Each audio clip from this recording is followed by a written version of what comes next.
جنگ یرموک بھی رجب المرجب میں کہ جب حضرت ابوبکر صدیق رضی اللہ تعالیٰ عنہ نے فتنوں کو کچل دیا، جو مرتد ہو گئے تھے، جو قبائل ان سے نمٹ لیا، مسلمہ کذاب کو کچل کے رکھ دیا، تو اب جو ہے آپ عرب سے باہر آپ نے نکاح کی اور فتوحات کا سلسلہ شروع ہوا، لیکن آپ نے جلد رخصتی اختیار فرما لی۔ فاروق اعظم رضی اللہ تعالیٰ عنہ نے فتوحات کے سلسلے کو جاری رکھا، لیکن رومی جو ہے ایک منظم طور پر مسلمانوں کے سامنے آئے اور چھوٹی چھوٹی ٹولیوں کی صورت میں مسلمانوں پر حملہ کرتے تاکہ ہماری طاقت کو توڑ سکے، چھوٹی چھوٹی، تاکہ کچھ لوگ یہاں مصروف ہو جائے، کچھ لوگ وہاں مصروف ہو جائے، اور مسلمانوں کی توجہ جو ہے روم کی طرف جائے نہیں، رومیوں کی طرف جائے بھی نہیں۔ یہی کا پلان تھا، اور انہوں نے اپنے پلان پر تقریباً 10 لاکھ فوج کو جمع کر لیا، اور ایک عظیم معرکہ ہے جنگ یرموک۔ مسلمانوں کی تعداد صرف 40,000 ہے تقریباً، اور سامنے جو عیسائیوں کی تعداد ہے 10 لاکھ، 10 لاکھ کے سامنے 40,000،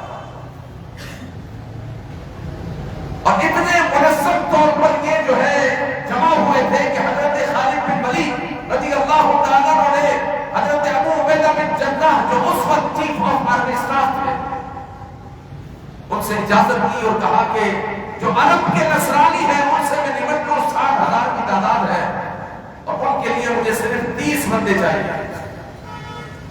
حضرت ابو عبیدہ بن جراح نے ابو سفیان نے کہا کہ کیا آپ مذاق کر رہے ہیں؟ کہا میں مذاق نہیں کر رہا، مجھے 30 بندے دے دیں اور ان کو بھی میں چھوڑوں گا۔ کہا کہ آپ 60 لے جائیں۔ جب 60 کا کہا تو حضرت خالد بن ولید نے مان لیا، اور 60 لوگوں کو جب آپ لے گئے ان عربی نصرانیوں کے پاس تو وہ سمجھے کہ بات چیت کرنے کے لیے آیا ہے وفد۔ حضرت خالد بن ولید نے کہا ہم جہاد کرنے کے لیے آئے، اور 60 صحابہ اکرام و تابعین ان 60,000 نصرانیوں سے ٹکرا گئے۔ صبح سے شام تک جنگ ہوتی رہی ہے، آخر کار شام میں ان کو جو ہے بھاگنے پڑے، صرف 60 لوگ۔ یہ ہے ایمان کی طاقت۔ آج کل تو کالی پٹی باندھ دو، 1 منٹ کی خاموشی اختیار کر دو تو اس طرح جو ہے فلسطین آزاد ہو جائے، کشمیر آزاد ہو جائے، اور کشمیر بغیر جہاد کے آزاد نہیں ہوگا۔ بغیر جہاد کے حضرت عمر فاروق نے آدھی دنیا پر حکومت قائم نہیں کی، خون بہانا پڑتا ہے بھائی، میدان میں اترنا پڑتا ہے۔ آج بھی اگر حکمران مل جائے، دیکھو ہمارا کیسا اسلامی بلاک بنتا ہے، کیسی کرنسی بنتی ہے، اور سارے یہودی نصرانی ہمارے بوٹ کے نیچے نہ ہو تو پھر کہنا۔ لیکن اس کے لیے جو ہے تھوڑی کپڑ دکھانی پڑے۔ یہاں 40,000 کا لشکر تھا، رومیوں کا 10 لاکھ کا لشکر تھا، لیکن صحابہ میں سے کوئی بھی پیچھے نہیں ہٹا۔ اور یہ جنگ یرموک اتنی گمشان کی لڑائی تھی، 5 دن تک یہ لڑائی ہوتی رہی، اور تیروں کی برسات ایسی تھی کہ سورج چھپ جاتا تھا۔ جب تیر جا رہے ہوتے تھے تو سورج کو جو ہے گویا کہ جو ہے چٹائی لگ جاتی ہے، ایسی تیروں کی برسات، ایسی گمشان کی لڑائی۔ لیکن حضرت خالد بن ولید رضی اللہ تعالیٰ عنہ قربان کہ آپ کی وہ جنگی حکمت عملی تھی کہ آپ نے جب 2 دن 3 دن کے بعد دستوں کو پلٹا، سیدھی جانب والوں کو الٹی جانب لے کر آئے، الٹی جانب والوں کو سیدھی جانب لے کر آئے، جو پیچھے تھے آگے لے کر آئے، آگے والوں کو پیچھے لے کر گئے۔ جب نئے چہروں کو لڑنے والوں نے دیکھا تو وہ جو ہے اندر طور پر جو ہے ضروری طور پر مغلوب ہو گئے، یا یہ لوگ کتنے ہیں، یہ تو نیا دستہ آ گیا۔ بس وہ نئے دستے نے ان کو مار دیا۔ وہ کافر بہت ڈرتا ہے، کافر کے پاس ایمانی قوت نہیں ہے، وہ ڈرتا ہے، لیکن کوئی ڈرنے والا عمر فاروق کی سیرت کا حامل پیدا بھی تو ہوگا۔ سارے بوٹ چاٹنے والے پیدا ہوں گے تو پھر مسلمانوں کا یہی حال ہوگا کہ جب چاہیں گے کعبے کو بند کر دیں گے، جب چاہیں گے مسجد نبوی کو بند کر دیں گے، اور جب چاہیں گے حج کو لمیٹڈ کر دیں گے۔ تو ایسا ہو گیا کہ مسلمان نے تلوار کو چھوڑ دیا، مسلمانوں نے کافر کو دبانا چھوڑ دیا. ورنہ جنگ یرموک کو آپ پڑھیں، یہ تو مختصر طور پر میں نے جو ہے آپ کے سامنے ذکر کیا، آپ اشش کرتے رہ جائیں گے کہ کیا صحابہ کرام رضوان اللہ علیہ کی شان ہے.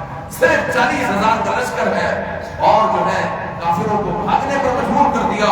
اور پھر اللہ تعالیٰ نے جنگ یرموک کے بعد حضرت عمر فاروق کے لیے جو فتوحات کا سلسلہ شروع کیا، ایسا سلسلہ شروع کیا کہ ایک انگریز مؤرخ لکھتا ہے کہ اگر مسلمانوں کے پاس ایک اور فاروق اعظم ہوتا تو ساری دنیا میں آج اسلام کا پرچم لے رہا تھا، ساری دنیا میں آج اسلام کا پرچم لے رہا ہوتا. حضرت عمر فاروق اگر ایک اور ہوتے، یہ جو ہے اسلام کو بلندی اللہ تعالیٰ عطا فرماتا. تو جو ہے مسلمانوں کی جو طاقت، مسلمانوں کی جو قوت ہے وہ تو جہاد میں ہے، وہ تو جہاد میں ہے. وہ تو جہاد تو حکمرانوں کا کام ہے، عوامی سطح پر تو نہیں ہو سکتا.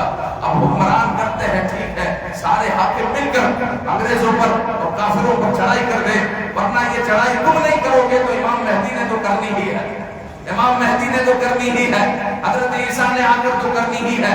ایک دن اسلام کا بول بالا ہونا ہی ہے، اسلام کا بول بالا ہونا ہی ہے. یا تو جو ہے حکمران کریں گے، ورنہ پھر انتظار کرو. اتنی دھلائی ہوگی مسلمانوں کی اگر جو ہے مسلمان آج بھی نہ اٹھے اور مسلمانوں نے اپنی طاقت نہ بنوائی. اتنی دھلائی ہوگی کہ حدیث پاک میں آیا کہ مسلمانوں کے لیے زمین تنگ ہو جائے گی اور یہ جو ہے کعبے اور مدینہ کی طرف سفر کرنے لگیں گے کہ وہی ان کے لیے جو ہے آماد گاہ ہوگی، وہی ان کے لیے جو ہے ایک سکون کا ایریا ہوگا. اتنی جو ہے زمین تنگ کر رکھ دیں گے. آپ دیکھیں نا کہ اذانیں جو ہے اذانوں کے اسپیکر تک اتار دیے گئے. آپ دیکھیں کعبہ تک بند کر دیا گیا، آپ کے لیے مدینہ بند کر دیا گیا، حج بند کر دیا گیا. اور نہ جانے مسلمانوں کو جو ہے کس کس طرح دبایا جا رہا ہے، جس کی جو ہے مثال ہی نہیں ملتی. حجاب پر پابندی آ رہی ہے.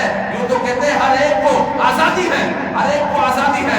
یہاں کوئی پوچھنے والا نہیں ہے کہ اگر کوئی حجاب میں جو ہے آج بھی یورپ میں کوئی عورت جا رہی ہو تو آواز لڑکے اس کے حجاب کو بھیجتے ہیں، اس کے برقعے کو بھیجتے ہیں. اور جو ہے یہاں پر جو ہے یہ جو ہندوستان میں جو گنڈے ہیں وہ جو ہے اپنی گنڈا گردی کر رہے ہیں اور عورتوں کو چھیڑ رہے ہیں، عورتوں کو مار رہے ہیں صرف حجاب کی وجہ سے، صرف حجاب کی وجہ سے. غزوہ ہند بھی ہونا ہے، حضرت امام مہدی کو بھی آنا ہے، حضرت عیسیٰ کو بھی آنا ہے. اس سے پہلے اگر مسلمان جاگ جائیں تو اچھی بات ہے. مسلمانوں کا اللہ کرے ایک گروہ بن جائے، ایک یونین بن جائے، مسلمان اپنی طاقت کو منوا لے. اللہ تعالیٰ اسلام کا بول بالا فرمائے، مسلمانوں کو طاقت و عروج عطا فرمائے.